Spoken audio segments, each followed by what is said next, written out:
Hello students, welcome to Education Insights. आज हम वापस एक डिस्कस करेंगे प्रैक्टिकल क्वेश्चन डेप्रीसिएशन चैप्टर के बेसिस पे।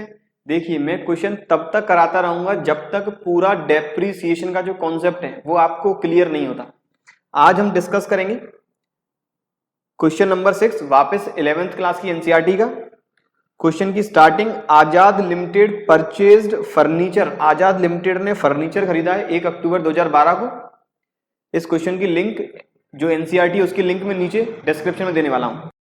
आजाद लिमिटेड ने फर्नीचर परचेज किया है 1 अक्टूबर 2012 को 4.5 लाख रुपए का, और 1 मार्च 2013 को एक फर्नीचर और खरीदा है 3 लाख रुपए का।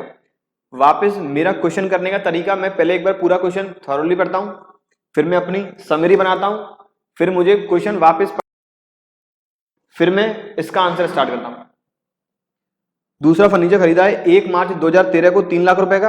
1 जुलाई 2014 को जो हमने फर्नीचर खरीदा था 2012 में वो बेच दिया है 2,25,000 रुपए में। डेप्रीसिएशन प्रोवाइड कराना है 15% पर एनम।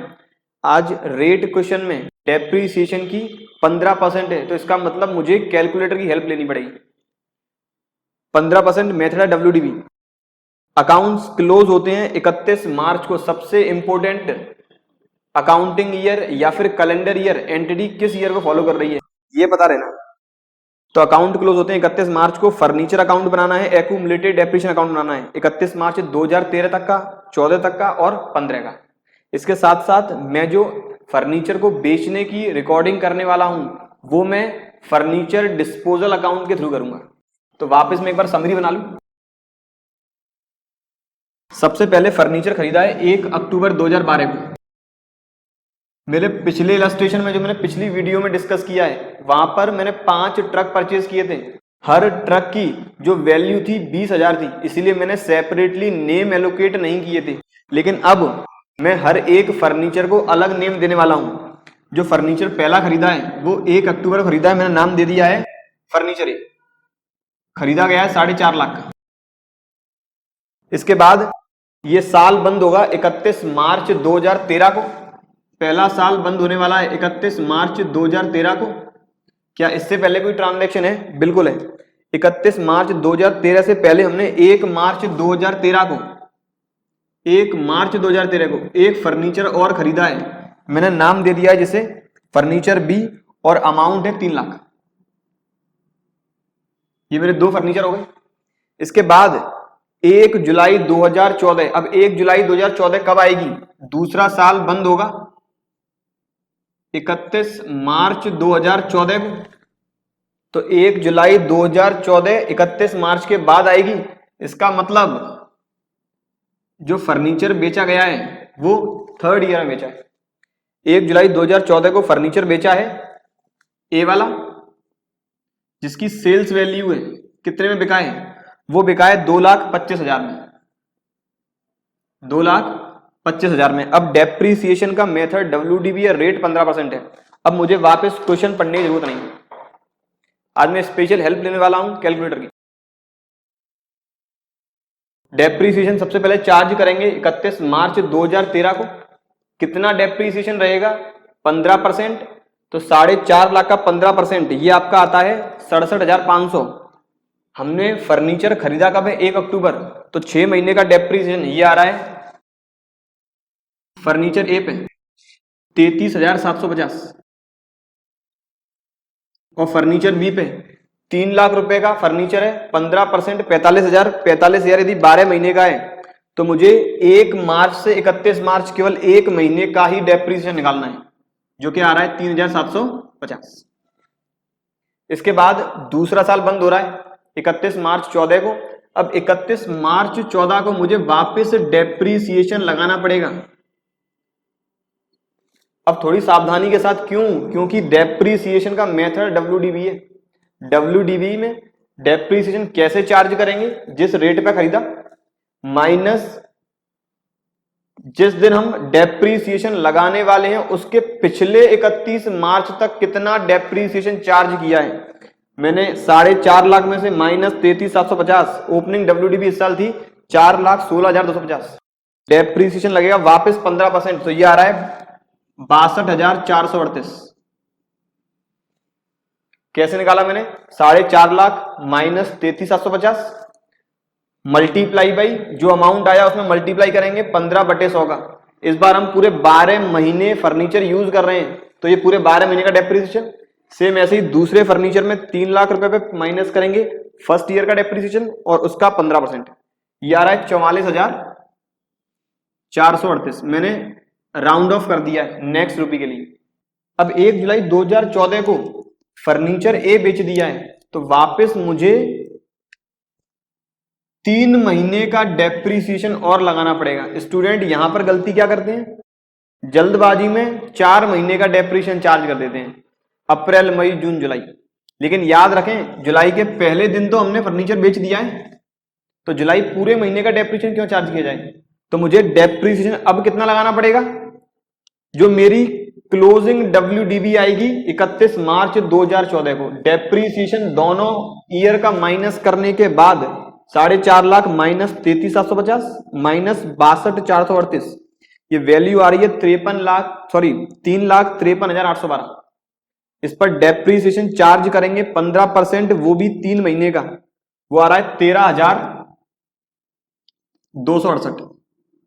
डेप्रिसिएशन आ रहा है 13,268 और डेप्रिसिएशन माइनस करने के बाद जो वैल्यू आ रही है, डेप्रिसिएशन माइनस करने के बाद वैल्यू आ रही है 3,40,544। अब 3,40,544 वाला फर्नीचर हमने बेच दिया है 2,25,000 में, इसका मतलब लॉस ये हुआ है 1,15,544 का। इसके बाद और कोई ट्रांजैक्शन नहीं। अब जो सेकंड फर्नीचर बचा है उस पर डेप्रिसिएशन चार्ज और करेंगे। डेप्रिसिएशन कैसे निकालेंगे, वापस दोनों ईयर का जो डेप्रिसिएशन है वो माइनस करने के बाद वैल्यू आ रही है 2,51,813, इसका वापस 15% 37,772। तो बी वाले फर्नीचर पर डेप्रिसिएशन 37,772। ये मेरी समरी तैयार हो चुकी है। मैं बनाने वाला हूं नंबर 1 फर्नीचर अकाउंट और मैं डेप्रिसिएशन ये मान के चल रहा हूं कि हम डेप्रिसिएशन लगाते हैं प्रोविजन फॉर डेप्रिसिएशन या फिर एक्यूमुलेटेड डेप्रिसिएशन अकाउंट के थ्रू। फर्नीचर अकाउंट, दूसरा एक्यूमुलेटेड डेप्रिसिएशन अकाउंट,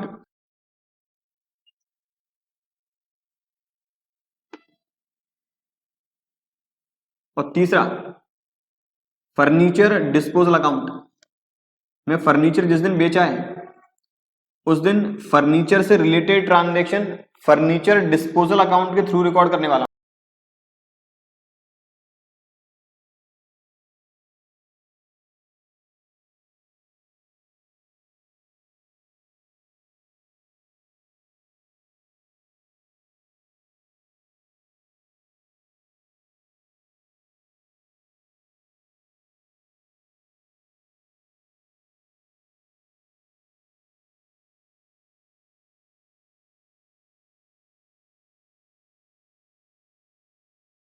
ये मेरे तीनों अकाउंट पेपर हो चुके हैं। अब मैं डायरेक्ट पोस्टिंग करता चलूं।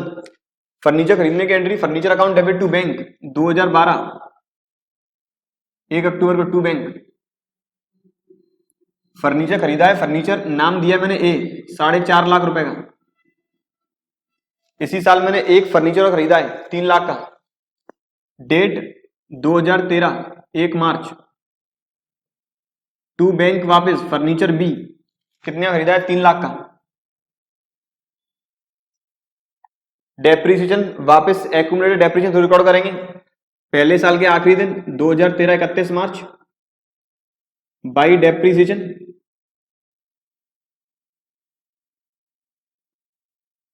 फर्नीचर ए और फर्नीचर बी अमाउंट कितना आएगा 33,750 और 3,750,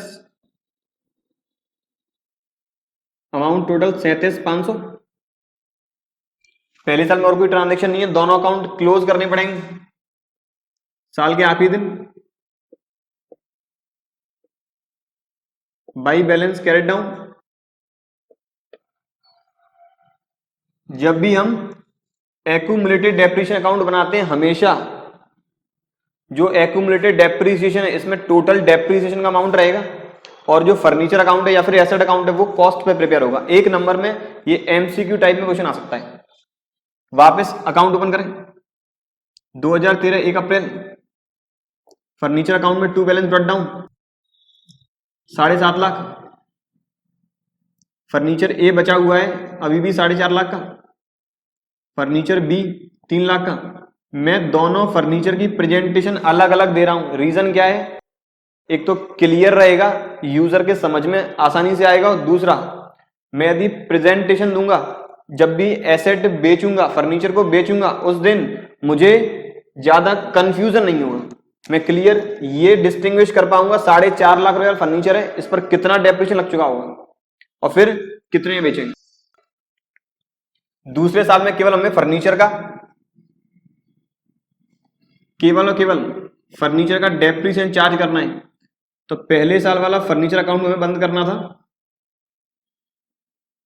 2013 31 मार्च को,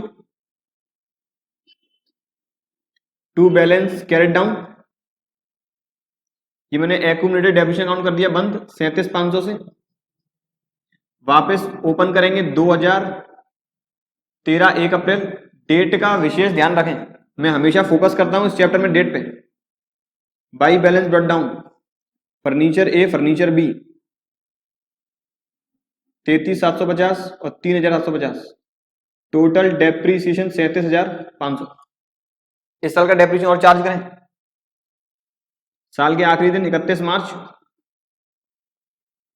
बाई डेप्रीसिएशन। थोड़ा स्पेस कम है इसीलिए मैं अब शॉर्ट में लिखने वाला हूं, 62,438, 44,438। प्रॉपर प्रेजेंटेशन क्या रहेगी, ये डेप्रीसिएशन का अमाउंट आएगा अंदर की तरफ इनर कॉलम में, फिर टोटल लगाने के बाद आएगा आउटर कॉलम में अमाउंट। दूसरे साल कोई भी ट्रांजैक्शन नहीं है, वापस दोनों अकाउंट बंद करेंगे। फर्नीचर अकाउंट वापस क्लोज, साल के आखिरी दिन 2014 31 मार्च, by balance carried down, same amount पे 7.5 लाख। दोनों का अमाउंट अलग अलग शो करना पड़ेगा, फर्नीचर ए और बी का। एक्यूमुलेटेड डेप्रिसिएशन अकाउंट भी करना पड़ेगा बंद 2014 31 मार्च को, टू बैलेंस कैरेट डाउन। अब दोनों फर्नीचर का अलग अलग डेप्रिसिएशन एक्यूमुलेट करना पड़ेगा। पहले फर्नीचर पे 33,750 प्लस 62,438, ये आ गया 96,188। दूसरे फर्नीचर पे 3,750 प्लस 44,438, ये आ गया 48,188। टोटल डेप्रिसिएशन ये आ गया 1,44,376। एक्यूमुलेटेड डेप्रिसिएशन दूसरे साल का बंद। अब वापस तीसरे साल अकाउंट ओपन करें, फर्नीचर अकाउंट 2014 1 अप्रैल को, टू बैलेंस ब्रॉट डाउन। दोनों का अमाउंट अलग अलग शो करेंगे, मेरे पास स्पेस कम है इसलिए मैंने लिखा नहीं वापस। एक्यूमुलेटेड डेप्रिसिएशन अकाउंट वापस ओपन करेंगे 2014 1 अप्रैल को, by balance brought down, total 1,44,376। अब सबसे पहले जिस दिन मैंने फर्नीचर बेचा है उस दिन तक का डेप्रिसिएशन चार्ज करूं, जनरल एंट्री 1 जुलाई को होगी by depreciation. Depreciation account debit to accumulated depreciation part A पर 13,268। अब इसके बाद एसेट डिस्पोजल की एंट्री, फर्नीचर डिस्पोजल की एंट्री। सबसे पहले जितनी कॉस्टिंग वाला फर्नीचर हमने बेच दिया है वो ट्रांसफर करते हैं फर्नीचर से फर्नीचर डिस्पोजल अकाउंट में। Entry furniture disposal account debit to furniture, तो बाई फर्नीचर डिस्पोजल। कितना अमाउंट हमने पहला वाला फर्नीचर बेच दिया है, तो 4.5 लाख। इसका एक्यूमुलेटेड डेप्रिसिएशन 2014 1 जुलाई को ट्रांसफर करेंगे फर्नीचर डिस्पोजल अकाउंट में। Journal entry accumulated depreciation account debit to furniture disposal. Amount total depreciation पिछले साल तक था 96,188, इस साल लगाया 13,268, ये आ गया 1,09,456। तो फर्नीचर डिस्पोजल में सेम डे को टू फर्नीचर 4.5 लाख और by furniture disposal same day को। क्वेश्चन क्लियर समझ में तब आएगा जब आप लोग मेरे साथ साथ क्वेश्चन करते चलें। कितना है यहां पर आएगा by accumulated depreciation, by accumulated depreciation. Total depreciation charge कर चुके हैं 1,09,456 456।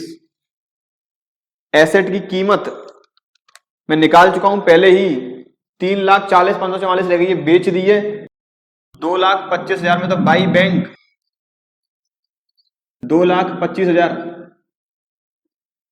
लॉस हुआ है, तो by loss on sale 1,15,544। Furniture disposal account हो चुका है बंद। अब मेरे पास इस साल के आखिर में डेप्रीसिएशन और लगाऊंगा 31 मार्च 15 को। डेप्रीसिएशन लगाने की एंट्री मैं हमेशा फोकस वापस डेट के बारे में बोल रहा हूं। बाई डेप्रीसिएशन इस बार लगेगा बी वाले पे केवल, वो भी 37,772 का। बी वाले पार्ट पे लग रहा है 37,772 का।